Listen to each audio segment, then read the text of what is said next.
Hi, I'm Kyle with Rich & Sons RV here in Grand Island, Nebraska. We're going to be running you through the Passport SL, some of the features, highlights, and how operation procedures are. This will be kind of useful if there's something you want to remind yourself of or can't make it in for our demo show. We thought this might be useful, so we're going to put this package together for you folks so you can kind of review or highlight as we go. Okay folks, we'll start here on the back of the camper and kind of go over some of the highlights and features. Next will be our water heater, which a few folks have a little question about. To actually start the water heater up, we have to fill the beast. We'll take our drain plug, tighten it into the provision hole here, which is your drain, and once he's tight, we have it in. We're going to open our pressure relief valve where it sticks straight out, just like you see it here. Hook up our water supply hose, turn on our water, and it will fill the water heater till it expands to the very top. Once it's full, water will extinguish through here. Close the pressure relief valve and you're ready to light up. Inside there will be a switch where we can flip it on for electricity, or this will run propane, or both if you'd like at the same time for quick recovery. Okay folks, I want to show you the back side of the water heater when we're ready to bypass for winter usage. We have quite a few confusing questions and comments. Each model will be a little bit different, so I've actually picked this unit because it's fairly easy to see for my photographer. There will be a side panel that covers up the back side of the water heater. Once it's removed, there'll be a set of valves here that need to be open or closed in accordance with what you want to do. If these are closed, the water cannot go through the water heater, therefore bypassing, so when you winterize, it will circulate through the system but not enter the water heater. When you're ready to use it, close the valves the opposite direction. You do have instructions here where the water can go into the water heater, warm up, and exit through the top. Normal operations for summer. Otherwise, we close the valves, and it's just opposite for wintertime use. Alright, we're going to show you a demonstration on the awning. They haven't changed a lot since the old pull type string, but this does have the motor, which is all electronic. Just to push the button, all you have to do is run it in and run it out. They do have a tilt bar that allows you to tilt the awning down if you'd like to put it in a small pitch. Otherwise, run it up straight when you get ready to run it up, and you won't have an awning that rolls up at a tilt. The outdoor shower is kind of nice if you want to just wash off the kids, the cat, the dog, whatever's along for the trip. Or say you want to just clean your fish. This is a great place to do it. Hot and cold water. And the shower extends to wherever you can have a cleanly portion. Outdoor stove has a cable that will plug in right behind the jacks here. This is a propane line that runs clear up to the tanks up front, so you don't have to transport bottles back and forth. Just plug in, light your burner, and off you go. This is a great thing if you have fish or something you don't want inside. When you're totally complete, disconnect your hose, tuck away, and it folds up like you don't even know it's there. Mini fridge on the outside is also quite nice. There's a strap that secures it in place so you don't lose the groceries on the way to or from. So if you want to cook outside, it's very nice. You don't have to move anything inside or out. Okay folks, next we'll talk about a couple of the items here. The cover you see here is for ventilation purposes and maintenance on your refrigerator. Cool air actually goes in through here, goes out through the roof vent, and circulates to keep the refrigerator cool while it's running. Dirt, bugs, bees, cotton leaves will actually accumulate inside this cover and plug up the refrigerator opening. So it's very essential that you turn the tabs, remove the cover, and keep this clean back here.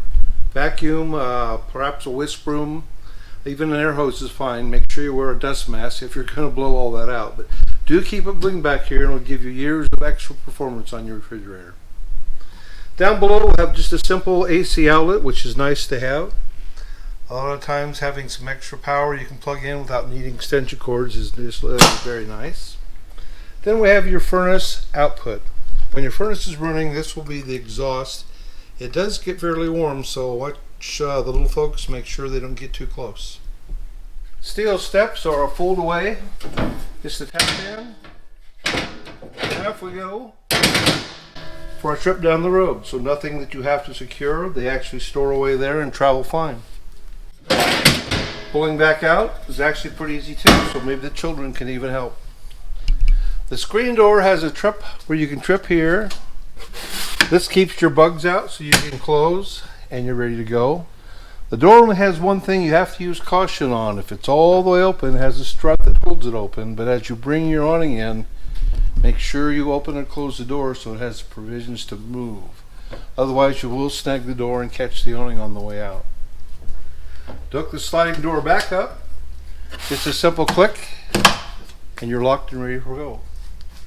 You do have the additional awning lights too. They're kind of neat at night if you need some ambiance. Turn those on and that will give you a little something to set by the moonlight in. Up front we're going to have your jack controls, folks. You have 4 jacks on the corners. You'll have a front set and a back set, and these are all controlled through the directional controller up here. There is a motion detector light inside, which is kind of high tech for the campers. Okay, next guys, we're going to talk about the front end as far as the batteries, propane and whatnot. We do sell electric jack, which a lot of folks are happy with, but this one you do actually have to crank up and down to receive onto your towing vehicle. There'll be a 7-pin connector that tows in. This controls your lights, your brakes, and all the accessories you have on your camper. Has to be plugged in when you're towing.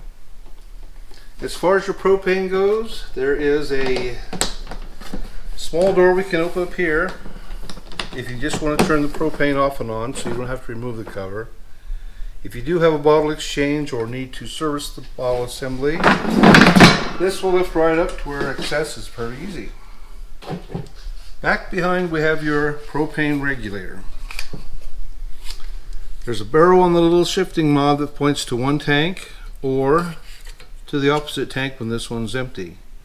To select a tank, point to the one indicated, crack open your bottle, and there's a little window here that will show clear when you have propane in the system. When the bottle is empty of propane, the little red bobbin will pop up and fill the window with a red signal saying I'm out of propane. When that appears, switch to the other tank, open him up. It'll remain clear again till this bottle is empty, then the bobbin drops up again, letting you know you're out on propane tank number 2. The battery will have a plastic enclosure that we'll send along when we're ready to go, guys. On our showroom we just stick a battery in to give you our demonstration today. But it'll mount here, the battery will sit in there, and it's a deep cycle battery, so it will discharge very slowly and it'll be responsible to run the lights and several accessories in the camper. That's if you're not plugged in. If you're plugged in, the battery stays on hold until it's needed. If the camper you select, folks, has an electric optional jack, which is great. This particular one is the LCI. We'll kind of go over a few things on it. There's an off on button first of all for your lights. This is kind of nice in the evening if you need a little bit of light and you don't have as much as you need. And we have an extend to retract. It's as simple as a one push button. So no more of the old cranking up the old style that used to take several minutes to get up. If the jack should fail for some obvious reason or unobvious, there's a rubber plug right back here that will pop out. And down below will be a 3/4 nut that this actual stabilizer wrench will handle into, and you can manually crank the jack up and down without the electricity, without a battery if you do have a failure, so you're not going to be left stranded at the campground. So it's kind of a neat package, folks. If you don't like cranking, or say you have a disability in the family, don't have the ability to crank the jack up and down, it's just a matter of using one finger. 2 ways we can have water for the camper. If you have a city water provision, say there's some place that you can hook up, use a water pressure regulator, screw that onto here or at the inlet of your hose. Turn your water on, this will supply all the water to the camper that you'll need. If you don't have water where you're going, there's this tank that lives underneath. It's a 25 or 30 gallon tank that you can take water with you. This will be filled up with said water, and you'll turn on the pump inside, and that gives you all the water you need. Once you've depleted that supply, you will have to recharge the camper line. Down below is going to be a drain for the tank. If you don't use all the gallons of water, don't leave it in the tank because it will become old and stagnant. Make sure you drain that out after each use. Next we have your tanks, folks. They'll have the gray tank, which is all water other than the toilet. the toilet water will go into the black tank, and there are two provisions down here where we can open those valves. Once our sewer hose is connected to our dump site, always dump your black tank first. Once it's done and full of contamination, you can open up the gray one and wash the hose out and store it back in the bumper where it's ready to go for storage and handling.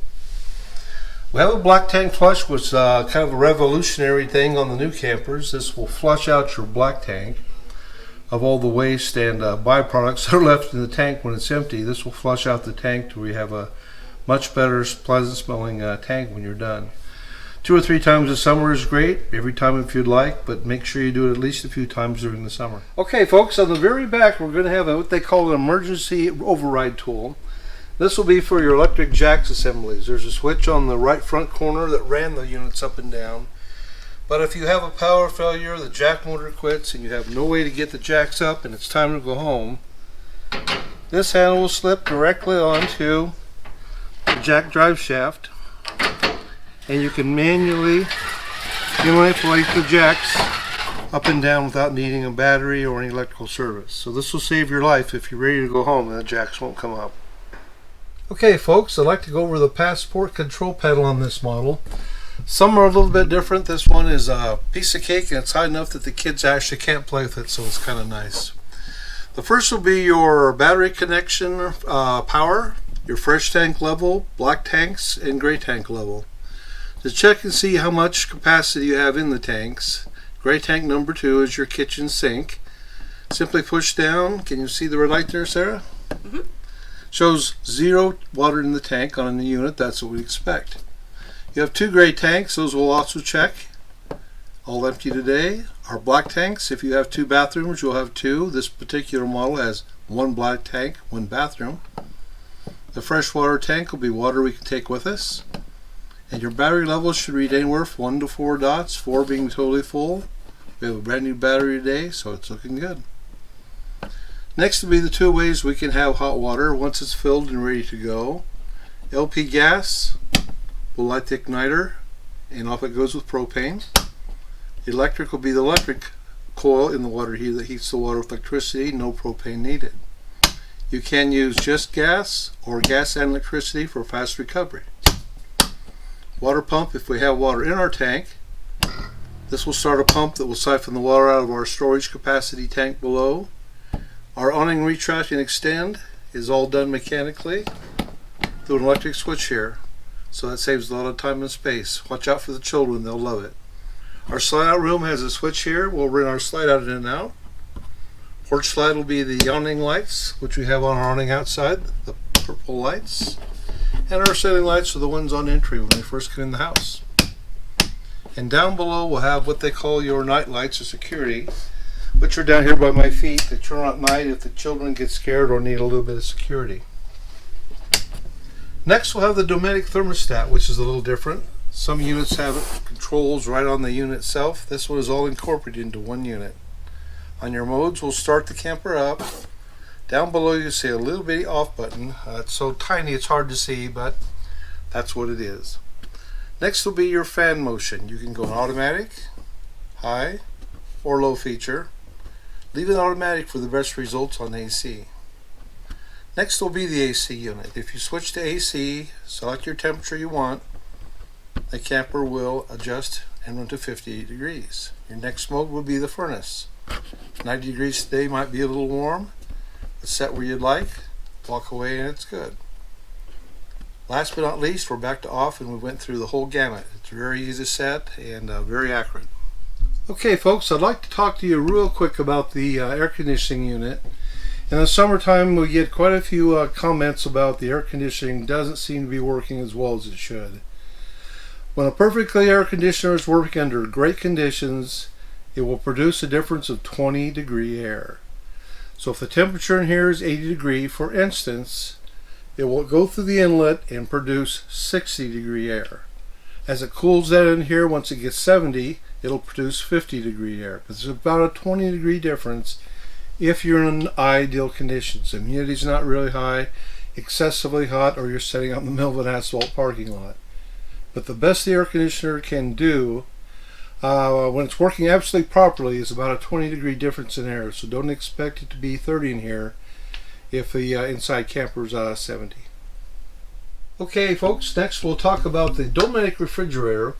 These are a great unit and will serve a lot of purposes other than just keeping things cool. You can freeze the ice cream or freeze the icicles, whatever you want, and it doesn't do bad on chilling down your brewski. Your controls will be mounted up here. When you're totally off, there's no lights. The propane or the electricity won't help at all unless you're physically turned on. Once on, you'll hear an audible beep, and you have two selections. Automatic, where the refrigerator starts on electricity, remains on electricity unless you have a power failure. If so, it will directly automatically switch to the propane if you have propane in the bottles and your bottles are turned on. If you want to select propane only, push the button, it will switch to propane only, and I don't know exactly why I'd use this. Some folks do, but automatic is where 99% of folks run it because it's a power savings and cost-wise it's effective. The freezer itself will get probably below zero. The refrigerator, because of the way they're built, will range anywhere from 30 to 42 degrees here, which is really ideal conditions if you're not in and out a bunch, but that's typically what you'll expect for temperatures in the refrigerator. I gotta tell you a little secret about the Furrions, folks. I really love the ovens and the stoves. Most folks don't use the oven or stove at all because they're actually kind of hard to light and a little bit hard to operate. I've made about 4 or 5 changes on here I think you're really going to enjoy. Let me go over a couple of those with you real quick. To start any of the top burners, you'll switch to the pilot light indicator and hit the sparker, and off it will go if we're hooked up to propane, which we're not today, and that will light any of the 3 burners. If you want to use the oven, it used to be kind of a pain where you had to get down on your knees with the match and light the oven. On this model here, switch to the pilot light once again. Depress the knob and hold down about 15 seconds. That lets the propane slowly go down to the pilot light where we'll need a spark. No matches needed anymore because we have a sparker here, which will light the pilot light. Continue to hold in for another 10 seconds, let it warm up the thermocoupler. Release, set your temperature, and you're ready to use the oven.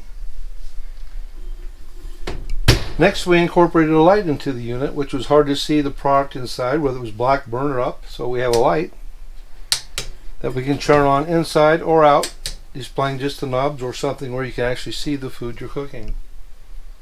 Maybe save the cupcakes from being on fire.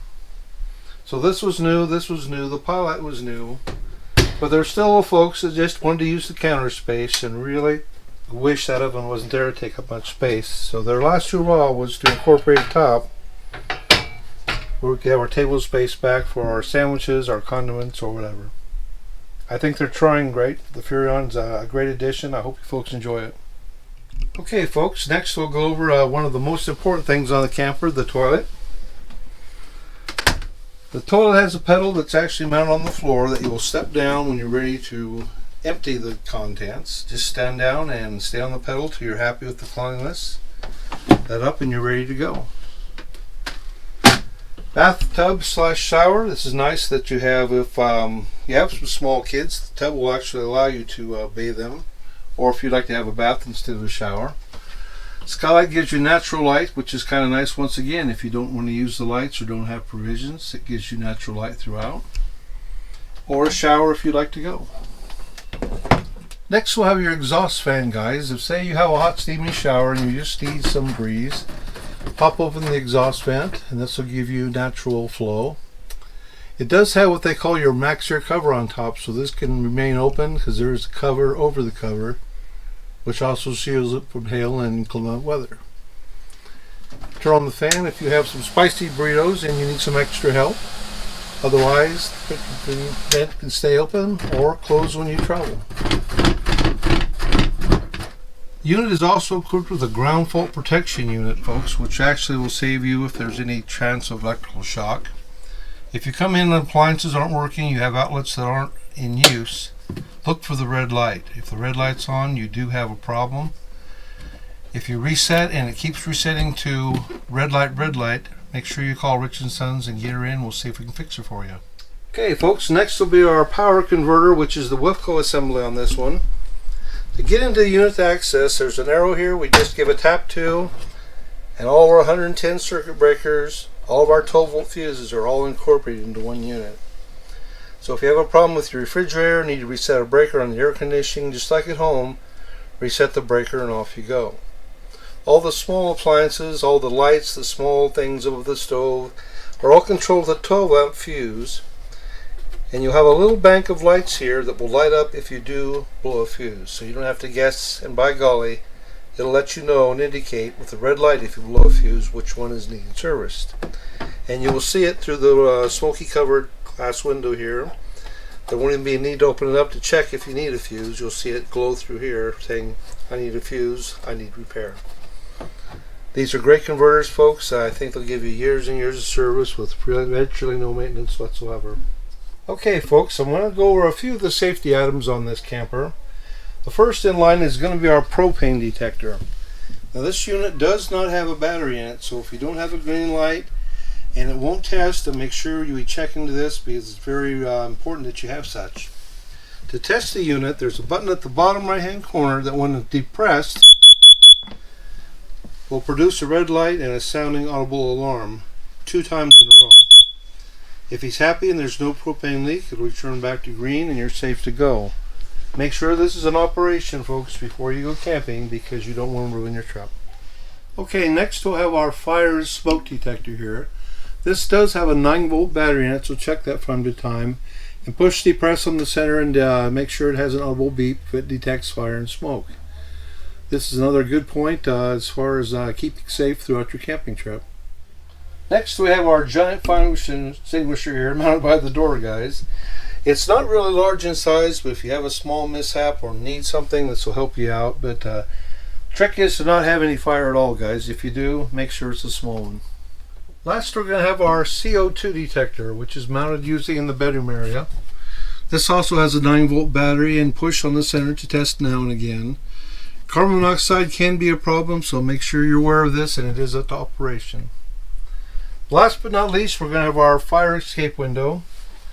If there's a problem where you can't exit the door, there is a fire in the camper, simply swing this up, pop the window clear out, the screen will yank off and you can exit through the provided window here. Show the little folks how to run this. Maybe if you're not in the camper and there's a problem, at least as long as they know how to use this and how to escape, you'll feel a lot better about it. Okay folks, I hope that did some good. This is the Passport SL model. Your model may change or vary from spot to spot, but basically everything's the same. It may be in a different spot or a different area, but hopefully we hope these help out. We'd like to continue to make a few more of these videos for you folks, and if we can help you out, give us a call.